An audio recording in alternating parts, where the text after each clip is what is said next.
qu'il faut attendre la visitation de Dieu. Il ne faut pas se précipiter. Il faut tuer l'envie. Ça fait partie des disciplines. Tuer l'envie. Géasi n'avait pas tué ça. Au point où il est allé chercher des vêtements alors que le vêtement qui était sur Élie était plus grand que les vêtements qu'il était allé chercher. Il a tout perdu parce qu'il est allé vers des vêtements. L'indiscipline. Si vous voulez Géasi, vous prenez 2 Rois 5, 20. 2 Rois 5, 20. Cette discipline, respecter les interdits, te permettront aussi d'avoir une discipline spirituelle, sociale, sentimentale, émotionnelle. On va les voir un peu plus bas. Ça te permettra d'avoir une discipline spirituelle, sociale, sentimentale et émotionnelle. Donc, il est important d'avoir la discipline. Et cette discipline émane de quoi? Cette discipline émane des interdits que l'on respecte. Qui a dit Amen? Et donc quand Dieu vient vers vous, Dieu vous dit, voici ce que vous devez faire et ce que vous ne devez jamais faire. Voilà pourquoi moi j'épingle quelque chose d'important. Un enfant de Dieu ne doit pas vivre sa chrétienté par rapport à quelqu'un. Dis ça à ton frère ou à ta soeur qui est quelque part. Dis-lui bien la phrase. Arrête de couper la phrase. Je ne t'ai pas demandé aussi de paraphraser. Dis-lui. Un chrétien ne doit pas vivre sa chrétienté par rapport à quelqu'un. Non, moi, je crois aussi que moi, je veux quitter le département parce que j'ai vu le frère Léonel, il m'a expliqué qu'il y a trop de problèmes dans ce département-là. Toi, tu vis ta chrétienté par rapport à quelqu'un. Ne sais-tu pas que chacun a ses interdits? Je veux même dire une chose qui appartient aux aigles et aux intelligents. Je dis ceci, vous voyez tel que vous êtes assis là, on est tous dans une même salle, mais on n'a pas la même destination. Il faut faire attention avec la vie. Vous savez, moi j'ai l'habitude de dire à mes fils, certaines choses, même sans le Saint-Esprit, il faut réfléchir. Ah oui, parce que moi j'ai toujours été convaincu que même si je n'étais pas chrétienne, je n'allais pas arriver à un niveau du bodéisme que des fois je vois. Même sans le Saint-Esprit, il y a des choses, je ne peux pas accepter ça. Comment moi je veux conditionner ma vie par rapport à quelqu'un alors que nous n'avons pas la même destination? On n'a pas la même destinée. Oh non, il a quitté l'église. Moi aussi je trouve que ça devient louche. Pourquoi là-bas on quitte? Il sait pourquoi il a quitté. Et il sait là où il va. Peut-être que là où il va, il a besoin de quitter. Il n'a qu'à quitter. Mais moi, sachant où je vais, je sais aussi où je me mets. Je suis d'accord avec toi. Dis à ton frère, il faut écouter ce qu'on dit là. Il ne faut pas suivre son visage sérieux là, il fait semblant. On se connaît. Il faut écouter. Oh non maman, j'étais un peu... Vous savez moi les choses comme ça, c'est vraiment mon mari qui m'a beaucoup aidé. Quand il me dit seulement Luto. Non, c'est sincèrement, mon mari m'a beaucoup aidé pour le calme. Il est un peu, entre guillemets, une sorte de mon yoga quoi. Donc il m'aide à me calmer. Je te dis, il y a des gens dans les bureaux sinon giflent. Donc ils giflent. Des fois même je me demande pourquoi dans l'éthique pastorale il n'y a pas la place où on dit il faut un peu donner des gifles. Parce que tu vois quelqu'un venir au bureau là-bas. Maman, vous savez, je m'étais un peu refroidi. Voilà pourquoi vous ne me voyez pas. J'avais causé avec le frère Léonel. Il m'avait dit des choses. Je t'assure, ni t'étais mon mari, vraiment j'aurais seulement dit lève-toi. Prends ton lit. Je t'assure. Lève-toi, prends ton lit, marche. Parce que ça ne sert à rien que je sois avec quelqu'un comme toi. Donc, en dehors même de Dieu, osa maïele. Voilà, c'est tout. On ne va même pas aller que dans, voilà, l'onction. En dehors de l'onction, ton cerveau, il a été mis quelque part sur un arbre.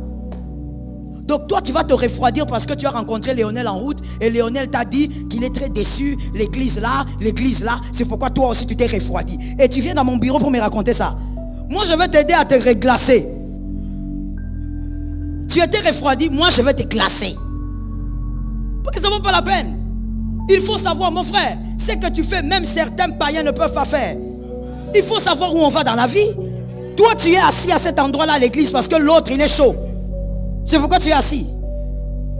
Si ton zèle dépend d'un autre, ça ne sert à rien. Toi, tu es dans les choses de Dieu. Tu aimes Dieu parce que tu sais là où il t'a pris et tu sais là où tu vas. Que quelqu'un dise à un autre, quand on a causé avec mon papa là, tu n'étais pas là. Il ne faut pas arranger le français là. Il ne faut pas me montrer que tu sais parler français plus que moi.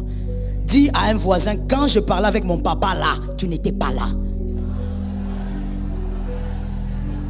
Tu n'étais pas là. Quand tu parlais avec Dieu, le jour où Jésus t'a rencontré, la meilleure rencontre de toute une vie, il était où? Jésus t'a fracassé. Jésus t'a présenté, il t'a dragué à la bonne manière. Et tu n'as pas été capable de résister. Et toi, tu vas te refroidir parce que tu as parlé avec quelqu'un. Jamais rencontré Jésus. Tu ne sais pas où tu vas. Tu ne sais même pas que la destination d'une destinée dépend aussi des arrêts.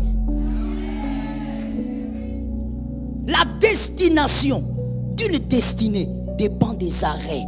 Il y a des endroits, si tu les rates, mon frère, tu vas vieillir, tu auras des enfants. Mais ce que tu devais faire sur terre, tu as raté. Il faut qu'on se le dise et il faut dire la vérité. Il y a aussi des endroits, si tu les rates, tu vas vivre, tu vas te marier, tu auras des enfants, mais tu feras les 30% de ce que tu devais faire sur terre. Il y a des arrêts qu'on ne rate pas. Est-ce que la nature ne vous enseigne-t-elle pas? Comment tu vas faire pour aller à Limité? Bon, moi je ne connais pas trop bien les arrêts. Mais comment tu vas faire pour arriver à Lupin si tu ne passes pas, si tu es ici et que tu ne passes pas par Delvaux? Tu vas faire quoi? Tu vas prendre l'hélicoptère? Il faut amener l'hélicoptère. Même si tu as l'hélicoptère, tu passeras. Tu dois passer par les chemins. Pourquoi maintenant, dans la vie de tous les jours, comment nous les enfants de Dieu, nous sommes incapables de réaliser les choses les plus simples comme ça? Toi, tu laisses ta vie être influencée par les émotions d'un autre. Vous êtes nés ensemble. Et même quand vous êtes nés ensemble, vous n'avez pas la même destination. Même les jumeaux n'ont pas la même destinée. Non, j'ai parlé avec lui, il m'a raconté des choses. Si je te raconte, tu vas quitter l'église. Raconte.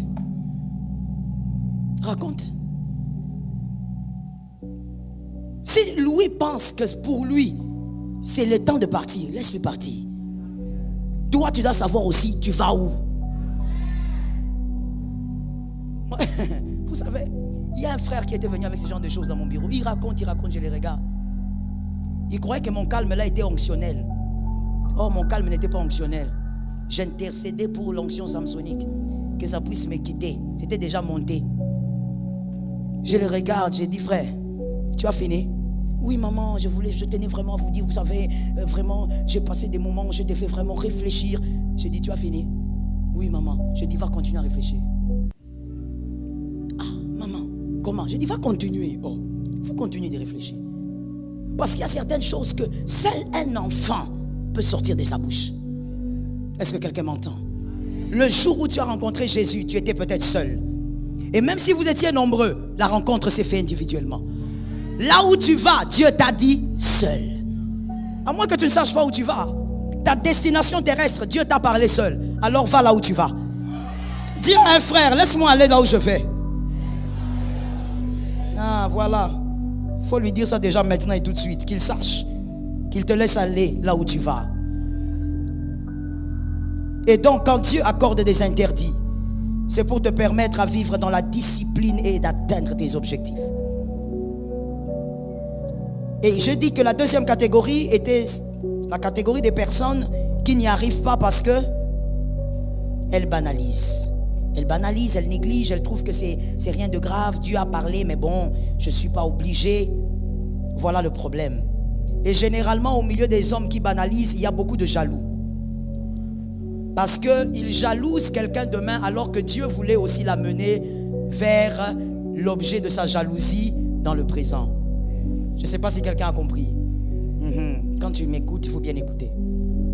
Tu jalouses aujourd'hui, tu regardes, tu dis, ah pourquoi lui, pourquoi elle, alors qu'il y a 10 ans, c'est que Dieu t'avait dit là, les interdits que Dieu t'avait donnés, c'était pour t'amener au même endroit.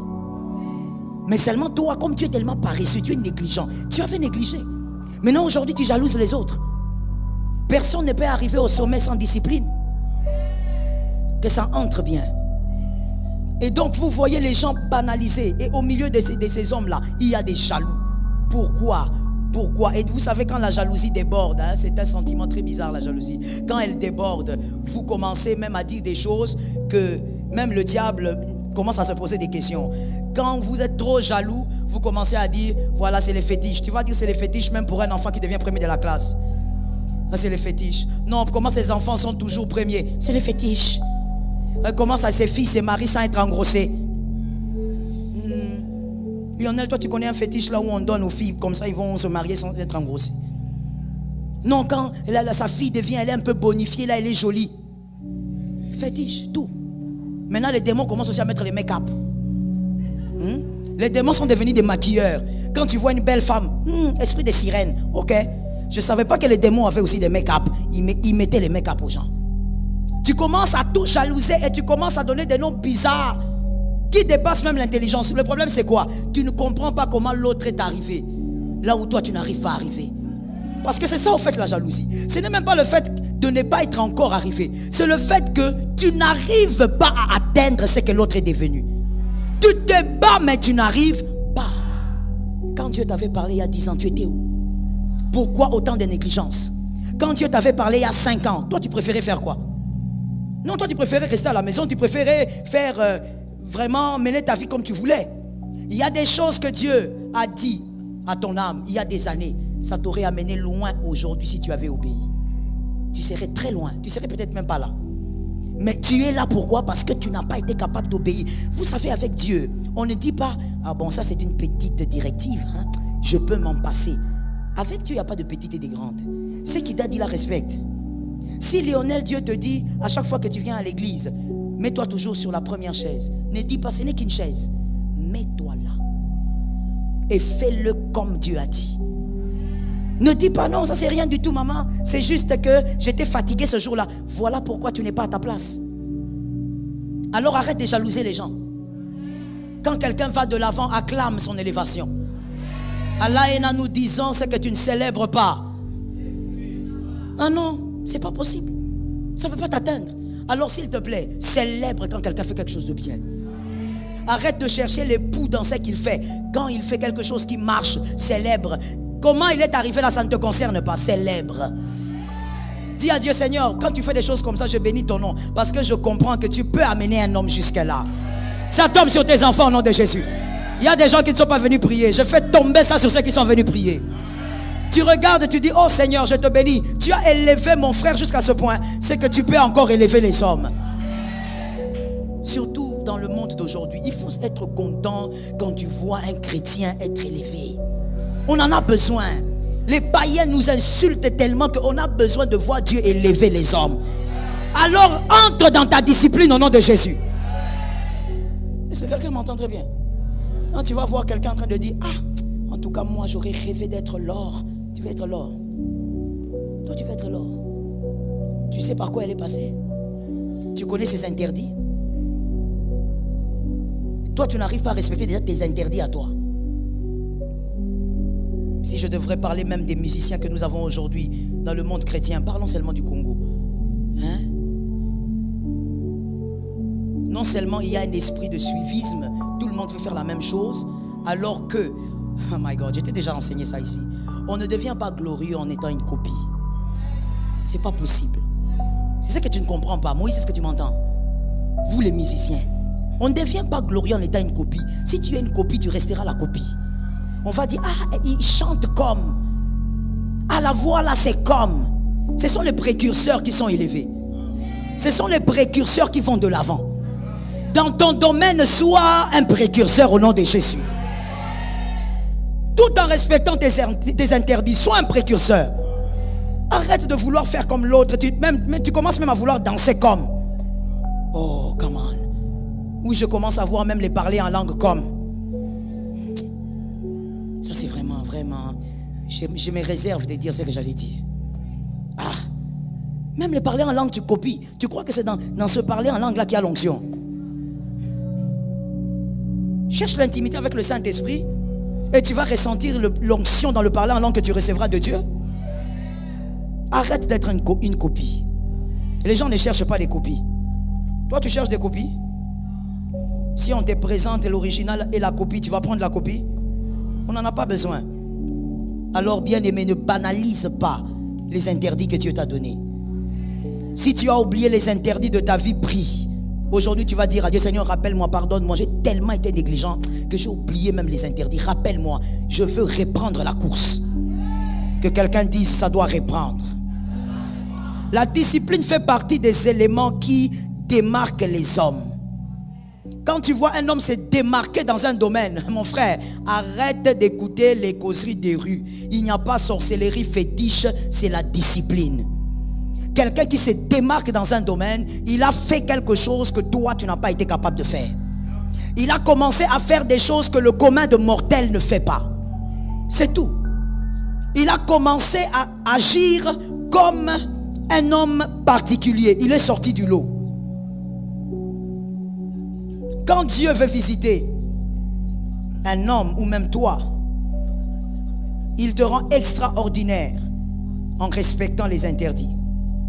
Quand il y a la discipline spirituelle, par exemple, tu ne vas pas prier exclusivement pour être exaucé. Non, ta prière change de forme. Tu ne pries pas parce que la souffrance, Seigneur, aide-moi, aide-moi. Non. Tu n'es pas Jérémie. Lamentation.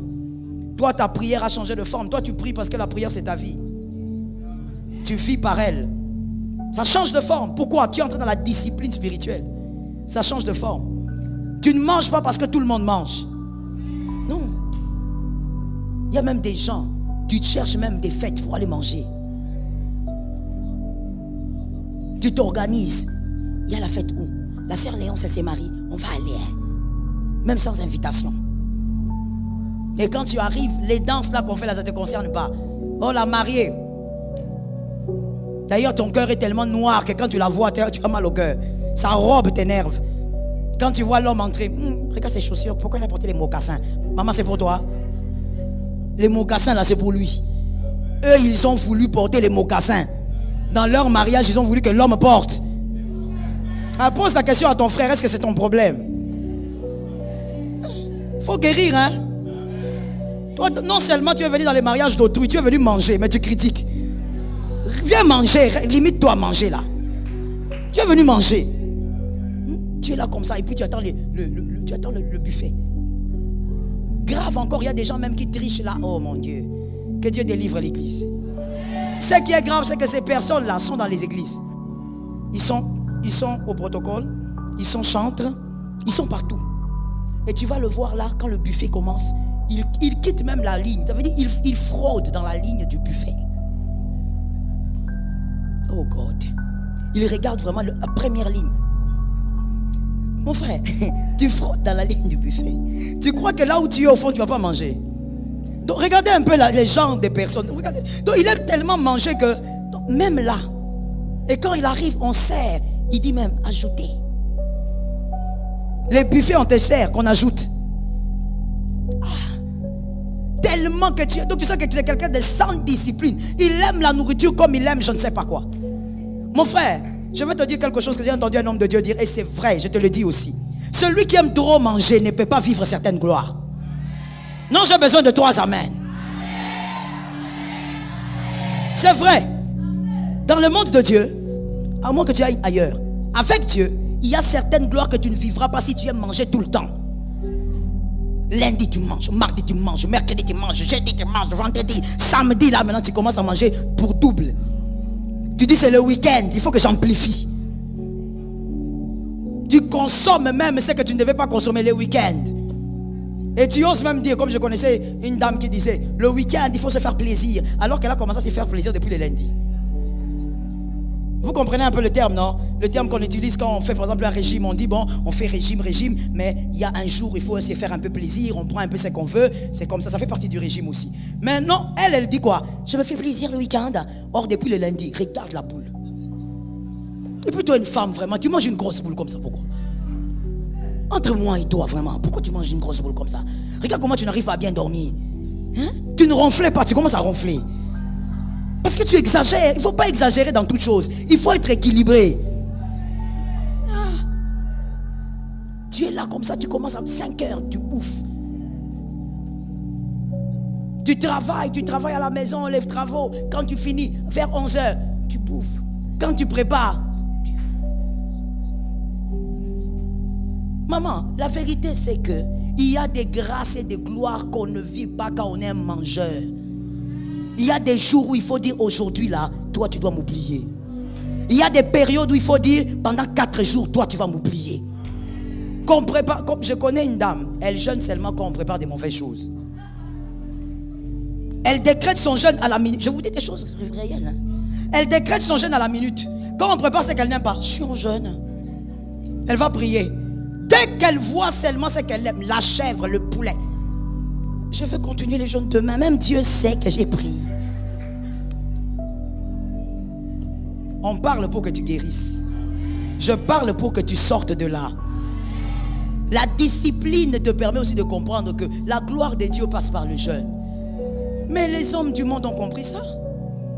N'est-ce pas? Pourquoi les bouddhistes jeûnent, d'après toi?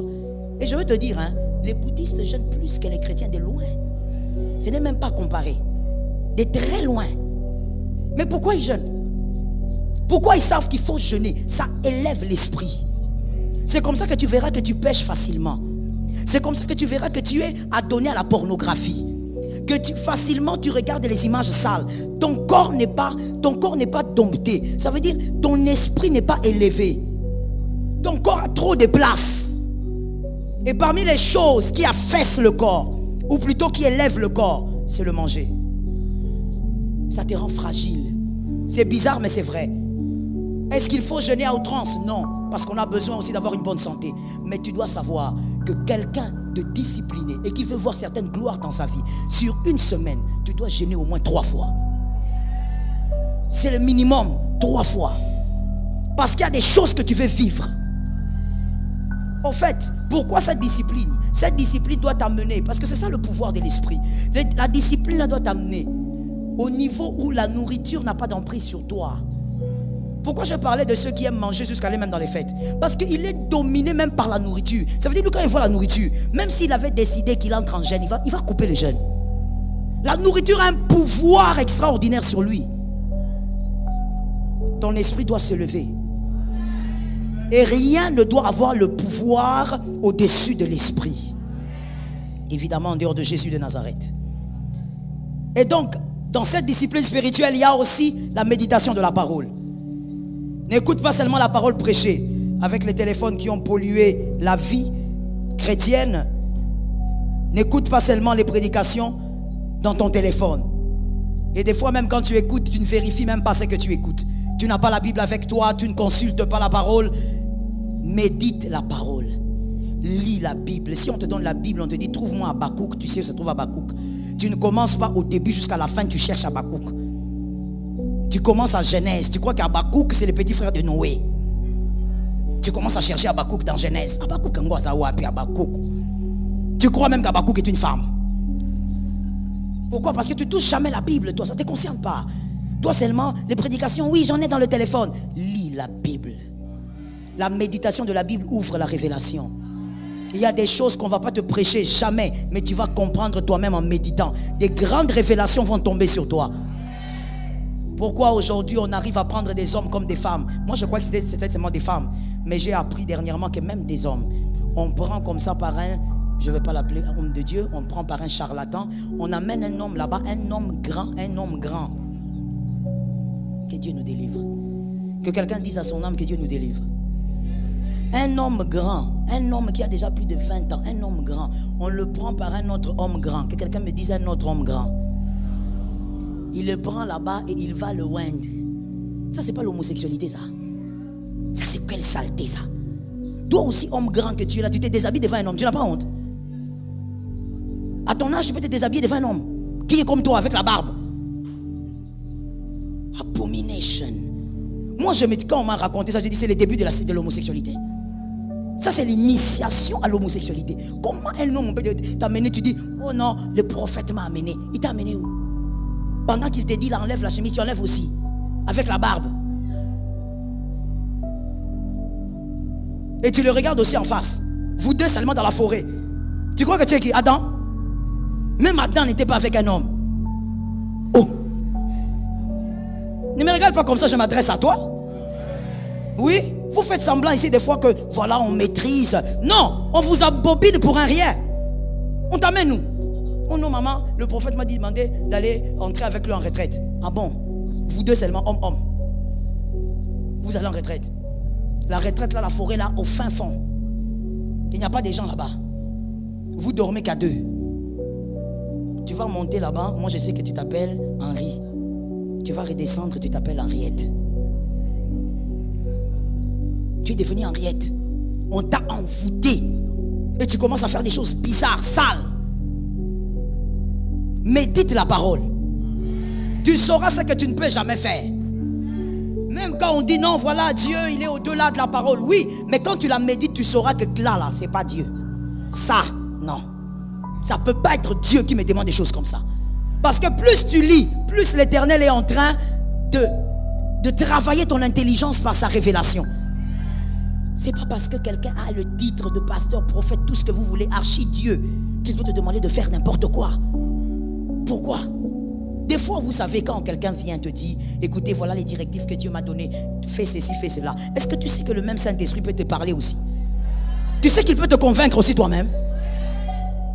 Et puis des fois, il faut dire aussi à quelqu'un, papa, merci pour ce que tu as dit là. Mais dans la Bible, ce que tu as dit là, est-ce qu'il y a même, je ne sais pas, une référence? C'est important. Mais quand tu ne médites pas la Bible, tu es là comme ça, tu pars comme un mouton, tu suis tout ce qu'on te dit au nom d'un titre. Le titre n'amène personne au ciel. Et le titre ne va amener personne à ouvrir la porte du ciel. Médite la parole toi-même. La discipline spirituelle. Sers le Seigneur selon le zèle que Jésus-Christ te communique. Ne sers pas Dieu par rapport à quelqu'un. Celui qui peut courir, court. Celui qui ne veut pas, reste. Sers Dieu. Moi, je t'ai déjà dit, je l'ai dit aujourd'hui, comme hier j'avais dit, c'est que j'ai déjà prêché. Si je te vois avec, je te shoot. Parce que tu deviens maintenant un problème. Je viens de te dire encore ici toute la l'heure là. Sers Dieu, c'est le Dieu qui t'a appelé. C'est le Dieu qui t'a amené à la conversion. Moi, je ne t'ai pas appelé. Je ne t'ai pas amené à la conversion. Ce n'est pas à cause de moi que tu es enfant de Dieu. Cet amen est pourri, donnez-moi un amen. Non. Ce n'est pas moi qui va intercéder pour que tu entres au ciel. Tu as ton Jésus à toi. Vis ta relation à toi. Ne perds pas ta foi à cause de moi. Oh, que quelqu'un me dise, le pasteur n'est qu'un homme. Tu l'as dit, c'est trop bas, dis plus fort, le pasteur n'est qu'un homme. Toi, tu veux manquer le ciel à cause de moi. Tu perds ton temps. Parce que moi, là, je ne manquerai pas le ciel. Pour aucune personne sur la terre. Même pas pour mes enfants. Je ne peux pas manquer le ciel. Il y a trop de problèmes sur la terre pour que je manque le ciel. Toi, tu veux manquer le ciel à cause de moi. Tu veux manquer le ciel parce que, voilà, le pasteur ne me reçoit pas, le pasteur, elle fait ceci. Tu veux manquer le... Oh, ma soeur, tu risques de te traumatiser pour rien. Parce que c'est que toi, tu veux manquer là. Moi, je vais avoir ça. Alors, ne manque pas le ciel à cause d'un homme. Concentre-toi sur l'essentiel. Celui que tu as rencontré à l'église, tu l'as rencontré à l'église. Que notre rencontre ne nous détruise pas. J'ai besoin que quelqu'un me donne un amen. Si à ton frère, que notre rencontre ne nous détruise pas. On s'est rencontrés, c'est devenu un problème. C'est devenu un poids. Comme on t'a rencontré, c'est fini. On doit abandonner Dieu parce que toi, tu as abandonné. Sers Dieu. Focalise-toi sur Jésus. Si Jésus ne t'a pas trahi, ne lâche pas. Lâche le jour où Jésus... Le jour où Jésus te trahit, lâche. Or, la Bible dit... Oh God, j'aime l'homme de Galilée. J'aime le Nazaréen. L'homme en question. L'homme pour qui je donnais toute ma vie. Les vaillants d'Israël. La pointure en question. Je dis à quelqu'un, celui qui a fait la promesse, il est fidèle. Il n'a pas trahi Abraham, il va te trahir toi. Sarah a attendu des années, Sarah n'a pas dit Dieu m'a trahi. C'est toi qui vas trahir. Il ne trahit personne. Il n'a la tête de personne. Alors tant qu'il est sur le trône, sert. Tant qu'il est sur le trône, aime Dieu. Est-ce que quelqu'un m'entend bien? D'ailleurs, moi je vais te dire une chose, et retiens pour la vie s'il te plaît. Quand un frère dans le Seigneur chute, perd la foi, même dans le monde, ta première réaction, c'est de prier pour lui. La deuxième réaction, que ça t'enseigne. Sois en colère. Dis-toi, le diable a pris une âme. Moi, je dois relever le défi. Tu ne dois pas être là en train de dire, ah, même si eux ont... Donc toi-même, tu te mets derrière eux. J'ai l'habitude de vous dire, ce n'est pas parce que quelqu'un a duré à l'église que c'est la garantie de quelque chose. Je vais aller dans les profondeurs bizarres, que quelqu'un me dise bizarre. Je répète encore, je dis, je vais dans les profondeurs bizarres, que quelqu'un me dise bizarre. Celui qui a l'intelligence, écoute et entende. C'est lui qui n'en a pas assez, bon, entend seulement la phrase. Je veux dire ceci. Je dis d'abord, ce n'est pas parce qu'on a duré à l'église que c'est la garantie d'une chose. Je viens imager ça autrement. Ce n'est pas parce que quelqu'un aille rester longtemps avec moi que la personne me connaît. En fait, c'est de l'enfantillage que de croire que si je suis resté avec Lionel pendant 15 ans, c'est la garantie de le connaître. Non. Tu peux rester avec quelqu'un pendant 15 ans et connaître seulement ce qu'il veut que toi tu connaisses. Est-ce que pour ça vraiment il faut être docteur à l'université? C'est simple. Oh non, ata bango kutu balobi bango banani.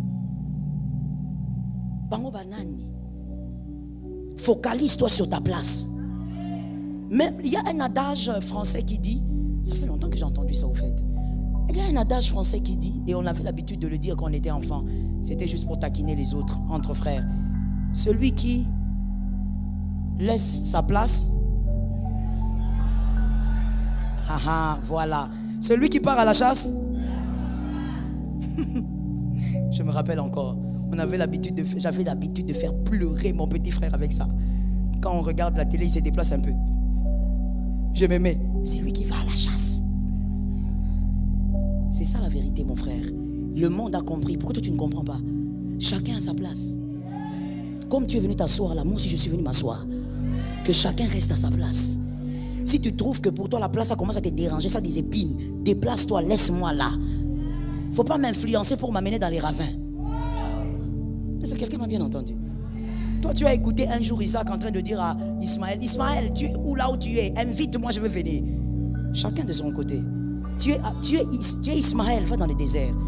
Laisse Isaac rester avec Abraham. C'est tout. Dans la vie, il ne faut pas s'embrouiller. Il y a des leçons de sagesse qu'il faut avoir dans la vie. Je veux faire un effort pour terminer cette partie en te disant. La discipline émotionnelle et sentimentale. Dans les interdits que Dieu va vous donner, même s'il y a seulement 2, il y a toutes ces disciplines. Spirituelles, émotionnelles et même sociales aussi. Je vous avais parlé du social, n'est-ce pas? Merci. La discipline émotionnelle et sentimentale. En respectant vos interdits, vous allez apprendre qu'il est dangereux de confondre dans la vie. Et beaucoup de gens, très souvent, confondent cela. Il est dangereux de confondre dans la vie l'attirance et l'amour. Si tu n'as pas de discipline sentimentale et émotionnelle, tu vas tout confondre dans la vie. Et tu auras des problèmes avec des gens, des problèmes que tu pouvais éviter. Il y a des gens que tu risques de perdre parce que tu as confondu ces choses-là. Mais quand on vit dans la discipline selon les respects des interdits, on développe au fait une stabilité émotionnelle. On comprend que dans la vie, il y a plusieurs amours. Que quelqu'un me dise, il y a plusieurs amours. Écoutez Lionel, dans la vie, il y a des gens que vous allez rencontrer pour les aimer avec beaucoup d'estime. C'est-à-dire ces personnes, c'est un amour mais rempli d'estime. Ça se limite à l'estime. Vous estimez tellement ce qu'ils sont, ce qu'ils font. Mais il y a d'autres personnes que vous allez rencontrer. Vous allez avoir une appréciation qui va au-delà de l'estime. Tout ça là, ce sont les amours. Mais en plusieurs formes. Pourquoi malheureusement certains foyers ont été brisés? Parce qu'on a été incapable de comprendre cet aspect. La stabilité émotionnelle et sentimentale. La différence entre l'attirance et l'amour. Il y a des pasteurs malheureusement qui sont allés avec leurs fidèles. Pourquoi? Parce qu'ils ont confondu l'attirance et l'amour. Le problème de Amnon fils de David, il avait confondu l'attirance. C'était exactement ce que son père avait fait, mais en d'autres formes. David aussi, quand il va vers Bathsheba, David ne va pas vers Bathsheba parce qu'il l'aimait. David est allé vers Bathsheba par attirance. Et d'ailleurs, la suite démontre que David avait bien compris que c'était de l'attirance, ce n'était pas de l'amour. Il ne voulait pas faire d'elle sa femme. Il a même dit à Uri, rentre, quand il a appris que la femme était enceinte. Parce qu'il ne voulait pas briser ce foyer. Il avait seulement une attirance sexuelle. Mais Amnon, son fils, quand il regarde sa demi-sœur, il dit, je l'aime, alors que ce n'est pas l'amour, c'est l'attirance. Il peut arriver, et très souvent ça arrive aux hommes, il peut arriver que dans votre vie, vous rencontrez une personne, vous sentez un amour bizarre, mais ce n'est pas de l'amour, c'est de l'attirance physique. Mais quand vous ne savez pas faire la différence, vous allez nager dans un amour qui n'existe pas. Le mal qui ne devait pas arriver. Parce qu'à chaque fois, retiens pour la vie, à chaque fois que tu dis j'aime, tu deviens faible. À chaque fois que tu sors le mot je t'aime, face à n'importe quoi, tu deviens faible. Et donc le mal arrive sans que toi tu le voies. J'ai parlé dernièrement avec une soeur qui me disait, je ne me suis pas rendu compte que mon pasteur allait coucher avec moi. Il dit, comment tu t'es pas rendu compte? Non, je n'ai pas compris comment c'est arrivé. Le problème c'est quoi? Elle a confondu l'attirance et l'amour. Elle était dans l'attirance, mais elle pensait que c'était l'amour pour son papa. Quand on n'est pas discipliné, on ne va pas stabiliser ça. Voilà pourquoi il faut être discipliné. Et quand je parle, je t'interdis de penser que je ne m'adresse pas à toi. Parce que c'est quelque chose qui arrive à tout humain. Oui. Fais la différence. La différence, comment elle arrive? En posant des règles de discipline. Tu regardes, tu dis, c'est que je ressens pour Léonel. Non, ce n'est pas de l'amour. C'est de l'attirance. Alors je dois corriger ça. Et ça t'épargne le danger. Ça t'épargne le mal. Et je veux même vous dire, voilà pourquoi malheureusement, je ne le dis pas avec gaieté de cœur, j'en parle parce que je dois donner des exemples. Malheureusement, voilà pourquoi beaucoup de filles dans l'église ont été abusées par leur pasteur. Mais à chaque fois que tu parles avec ces gens de filles, elle te dira, je ne sais pas comment ça s'est passé, mais je ne lui en veux pas. Mais comment quelqu'un qui t'a fait ça, tu ne lui en veux pas? Parce qu'au départ, il n'y avait pas la démarcation entre l'amour et l'attirance. Parce qu'en réalité, la ligne, elle est très mince. Est-ce que quelqu'un m'entend? Parce que cette attirance crée une forme d'amour, mais ce n'est pas de l'amour. Je vais te dire quelque chose que tu dois retenir pour la vie. Là où il y a de l'amour, et ne soyez pas dérangés, hein, parce que je cite tout le temps son nom, c'est parce qu'il est devant moi. Là où il y a tout le temps de l'amour, monsieur Léonel, s'il n'y a plus d'attirance, on peut faire renaître l'attirance. Mais là où il y a l'attirance sans amour, il est difficile que l'amour naisse. C'est que toi tu vas croire que c'est l'amour, là, c'est pas l'amour. Vous êtes attiré physiquement, c'est pas l'amour. Non, mais moi j'aime quand il parle. Oui, oui, tu es attiré, mais ce n'est pas de l'amour. Et quand ce n'est pas de l'amour, cette attirance va finir par s'éteindre. Au fur et à mesure les années passent, cette attirance va commencer, surtout si vous êtes dans une relation ambiguë, sale, s'éteindre. Parce que ce n'est rien de solide. Mais la discipline dans les interdits te permet de veiller sur les bornes. Est-ce que quelqu'un m'entend? Je veux que les femmes me donnent un amen. Généralement, la femme, et de toutes les manières, il n'y a rien de nouveau. Elle a commencé avec ça depuis les jardins d'Éden. La femme même jouait avec le feu. La femme même jouait avec les choses en réalité pour lesquelles il ne faut pas jouer. La femme même badinait là où on ne badine pas. Sur le sable mouvant, la femme même jouait là-bas. Ça veut dire qu'une femme peut sentir que cet homme-là, il a des émotions ou des sentiments pour moi, et que ces sentiments-là ne sont pas clairs. Mais la femme va jouer avec ça. Attention ma soeur, ça peut t'amener très loin. Et quand je dis très loin, il y a quelqu'un qui dit, maman, non, je ne veux pas aller avec lui dans l'intimité. Ce qui est grave n'est pas seulement d'aller avec quelqu'un dans l'intimité. Si toi tu as toujours cru que c'est ça qui est grave, c'est que tu es loin du compte. Ça peut te créer des problèmes dans la vie. Lorsque tu sens que quelqu'un n'a pas des émotions stables et que toi-même tu n'as pas des émotions, sois loin. Je discutais dernièrement avec mon mari sur certaines émotions psychologiques et voici ce que nous avons compris. Que mon frère, tu dois connaître de quelle maladie tu souffres. De quelle maladie émotionnelle tu souffres. Est-ce que tu as un problème par exemple d'affection? Est-ce que tu as grandi avec l'affection de ton papa? Si tu n'as pas grandi avec, c'est que tu as un problème d'affection. Alors tu dois maintenant savoir que tes gens des maladies là, tu dois éviter de te rapprocher trop près d'un homme qui t'aime beaucoup. Quand tu te rapproches trop d'un homme qui t'aime beaucoup, qui n'est pas ton mari, tu es en train de t'exposer parce que tu as déjà un manque. Et donc quand tu seras en train d'aller au-delà de la ligne, tu ne vas même pas réaliser que tu es au-delà de la ligne. Parce que tu confonds attraction et amour. Tu as besoin de l'affection de maman. Tu n'as pas connu ta maman. Ta maman peut-être ne t'a pas assez aimé. Alors attention, tu dois connaître ta maladie. Ne t'approche pas trop d'une personne aussi qui est malade. Sinon vous allez être à deux et vous allez faire des repentances du genre: Seigneur, on ne sait pas comment on est arrivé ici. Seigneur, toi-même tu sais. Il sait quoi? Il ne sait pas. Il faut donc vivre dans la discipline pour créer un ordre dans toutes ces choses. Est-ce que quelqu'un m'entend bien?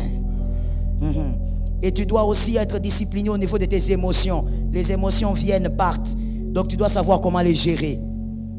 Lorsque tu es trop triste, apprends comment gérer parce que ça va passer. Lorsque tu es très fâché, sache comment gérer parce que ça va passer, tu vas redescendre. Lorsque, je ne sais pas, tu es peut-être trop déçu, apprends aussi à gérer parce qu'en réalité ça va passer. Que l'Éternel t'aide. Je finis par la discipline sociale. Aimer tout le monde est un bonheur. Qui a dit Amen? Aimer tout le monde est un bonheur. Vivre avec tout le monde est une imprudence. Aimer tout le monde est un bonheur qu'il faut absolument expérimenter. Vous savez, ça fait du bien, je pense. Ça fait du bien d'être dans son coin et de savoir que tu n'as de problème avec personne. En tout cas, à ton niveau. Les gens auront toujours des problèmes avec toi, mais tu es dans ta chambre, tu te dis, donc comme moi je suis là, il n'y a pas quelqu'un que je peux bloquer. Ça fait du bien. Ça soulage, ça te rend un peu léger. Au lieu d'avoir dans ton téléphone 10 personnes que tu as déjà bloquées. Et tu es sur le point de bloquer le 11e. Ça veut dire que tu as trop de problèmes. Mais ça fait du bien que de vivre en paix avec tout le monde. Aimer tout le monde est un bonheur. Vivre avec tout le monde, c'est une imprudence. Attention. Avoir une vie sociale ordonnée, c'est important. Il faut avoir une vie sociale ordonnée. Oh non, vous savez, moi j'aime les gens. On ne t'a pas interdit d'aimer les gens. Mais dans aimer les gens là, sois ordonné. Quand tu es désordonné, tu es en train de gaspiller les grâces et les faveurs que Dieu a mis en toi. Et tu risques même de recevoir une flèche avant le temps. Sois ordonné. Les personnes très sociales, soyez ordonnés. Tu dois savoir qu'il y a des gens qui doivent arriver chez toi à la maison. Il y a d'autres qui ne doivent jamais arriver à la maison. Merci pour ces amens là. Il y a des gens qui ne doivent... Non, toi tu as dit pas, maman, tu ne m'as pas écouté alors. Il y a des gens qui ne doivent... Jamais. Jusqu'à ce qu'il va mourir. Avec lui, vous voyez seulement à l'église. Bonjour mon frère, vous allez bien? Merci. Toute la vie. Avec lui, vous voyez seulement dans les réunions des familles. Bonjour maman, ça va? Oui, ça va mon fils. Alléluia. Oh non, je voulais venir prendre les sacs derrière la maison. Maman, ne t'en fais pas, je vais t'envoyer les taxis. Il y a des gens avec qui il faut vivre comme ça, qui n'arrivent pas à la maison. D'autres arrivent à la maison. D'autres, on se limite au travail. Tu es collègue de travail. Vous savez surtout, je parle à quelqu'un. Un homme peut me donner un amen. Vous savez, surtout les gens, je parle aux hommes. Surtout ces amis-là, ces collègues-là, qui, quand il arrive chez toi, il commence seulement à parler à ta femme. Frère, tu es arrivé à la maison. Pourquoi tu causes seulement beaucoup avec ma femme? Mais ça m'étonne, il y a des hommes, en fait, ça vous dérange pas, vous êtes gentils, hein? Que Dieu vous bénisse les gentils maris. Il arrive chez toi, il est comme le serpent. La femme est là, l'homme est là, Adam est là, mais le serpent ne parle pas à Adam. N'est-ce pas qu'on a dit qu'il était à côté? Mais il est seulement en train de... Tu vois un collègue de service. Ah, mon frère, je viendrai chez toi ce soir en tout cas, qu'on regarde un peu le match. Toi aussi, ah oui, il faut venir. Mais quand il vient, il ne regarde pas le match. Il est seulement... Le match se trouve là-bas. Ta femme est dans la cuisine. Lui, il est à la porte de la cuisine. Ah, c'est vrai. Le match se passe là-bas, toi tu ris avec la femme dans la cuisine. Des gens bizarres qui un jour peuvent te créer des problèmes. Mon frère, tu sais, Tu en ris, mais écoute, des fois, on règle des problèmes pour des choses comme ça. Et tu vas constater qu'après 4 mois, la femme commence à donner des exemples. Pourquoi tu n'es pas comme ton ami? Pourquoi tu n'es pas comme ton ami? La référence est devenue? Il faut éviter les choses des fois avec la sagesse, simplement. Il y a des gens, tu les rencontres seulement au travail. D'autres, ça se limite à l'église. Un autre à l'arrêt de bus. Et chaque 7 heures, on se voit à l'arrêt de bus, on reste là. Oh non, maman, je t'accompagne. Tu m'accompagnes où? Toi, tu restes à l'arrêt de bus. Il faut organiser ta vie sociale pour ne pas subir certains chocs de main. Ce que tu peux éviter, évite. Attention avec les amis toxiques de l'enfance. Ces amis d'enfance-là, parmi eux, il y a des bonnes personnes, mais des fois, il y a des gens qui sont là pour te rappeler que toi, comme tu étais là, tu te promenais avec une culotte déchirée. C'est toute l'histoire que lui, il a retenue de ton enfance. Toi, tu as vécu beaucoup de choses là, il n'a pas retenu. Il a retenu seulement que tu te baladais avec une culotte déchirée. Et il dit ça toujours devant les gens. Ah, mon ami, tu te rappelles? La culotte rouge que je t'avais achetée. Papa, même si tu m'avais acheté, c'est devenu une dette. Va, achète-lui la culotte rouge, donne-lui, que la dette termine. Ah, c'est devenu une dette. Je me lève comme ça, culotte rouge. Je dors comme ça, culotte rouge. Je vais au travail, culotte rouge. Il publie. Vous savez qu'il y a des gens comme ça, hein? Toi, tu es là comme ça, on te souhaite bon anniversaire partout. Et puis lui, il publie une photo. Là où tu avais la culotte rouge à 3 ans. Sans chaussures aux pieds. Avec les oreilles comme ça debout. Donc tu te poses la question, c'est moi ou c'est pas moi? C'est moi le jour de ton anniversaire. Ah non. Il y a des amis toxiques. Donc toi, c'est la seule photo que tu as trouvée pour publier. Oh, voilà mon ami, quand on fume. Fais attention avec ces gens-là. Je finis selon Genèse 2, 22. Je finis avec ce verset. Une leçon de sagesse pour l'organisation dans la vie sociale ou dans la société. Dans Genèse 2, 22, la Bible dit que l'Éternel forma la femme de la côte de l'homme. L'être humain est composé de 24 côtes, réparties en 12 paires. Dieu a pris une côte. Pourquoi Dieu a pris l'os seulement là où il y avait 12 paires de chaque côté? Est-ce que vous pouvez me dire que c'est le seul os que l'homme a dans le corps? Il y a par exemple le fémur. Pourquoi Dieu n'a pas pris le fémur? Pourquoi Dieu prend à un endroit où il y a beaucoup d'autres? Quand tu veux aimer les gens, quand tu veux aider tout le monde, c'est très bien. Mais que ce que tu fais ne crée pas de déficit chez toi. C'est de l'irresponsabilité. Dieu même pour faire la femme, il a choisi un endroit, s'il enlève, il n'y aura pas de manque. Il y a les autres qui sont là pour solidifier. Toi, tu veux aider tout le monde. Tu veux aider toute ta famille. Mais pendant que tes propres enfants n'étudient pas. Ça, c'est même diabolique. C'est de l'irresponsabilité. Même Dieu n'a pas fait ça. C'est comme ça que Dieu n'a pas pris le fémur. Parce qu'il sait que s'il prend le fémur, il n'y aura plus un autre os qui va remplacer ça. Dieu n'aide pas pour créer un déficit quelque part. Être social, avoir toute la famille, la tribu chez toi, c'est bien. Mais si ça ne équilibre pas la vie de tes enfants, même Dieu est contre toi. Parce que c'est une réalité spirituelle que Dieu a déjà expliquée dans la création. Que Dieu te bénisse. Que Jésus bénisse sa parole. Alléluia. Tiens-toi debout, tu vas parler sur ta famille aujourd'hui. Tu vas parler sur ta famille, que Jésus se souvienne que tes paroles influencent ta famille.